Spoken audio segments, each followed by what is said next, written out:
السلام علیکم، آپ دیکھ رہے ہیں کے نیوز ایچ ڈی۔ میں ہوں حارث علی شاہ گیلانی۔ چلتے ہیں آج کی اہم خبروں کی طرف۔ تازہ ترین خبروں سے باخبر رہنے کے لیے ہمارے ساتھ رہیے۔ رخ کریں گے ساہیوال کا، جہاں سے رپورٹ کر رہے ہیں ہمارے نمائندے علی رضا۔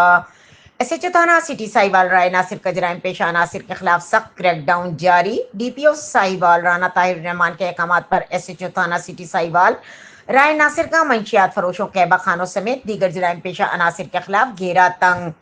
تفصیلات کے مطابق ڈی پی او ساہیوال رانا طاہر الرحمان کے احکامات پر ایس ایچ او تھانہ سٹی ساہیوال رائے ناصر کا جرائم پیشہ عناصر کے خلاف سخت کریک ڈاؤن جاری ہے۔ تھانہ سٹی ساہیوال کی حدود میں منشیات فروشوں کے قہبہ خانوں، چوروں، ڈکیتیوں اور دیگر جرائم پیشہ عناصر کے خلاف بلا تفریق کریک ڈاؤن جاری۔ ہمارے نمائندے سے گفتگو کرتے ہوئے ایس ایچ او تھانہ سٹی ساہیوال رائے ناصر کا کہنا تھا کہ جرائم پیشہ عناصر اپنا قبلہ درست کریں۔ عوام کی میرٹ پر انصاف کرنا میری اور میری ٹیم کی اولین ترجیح ہے۔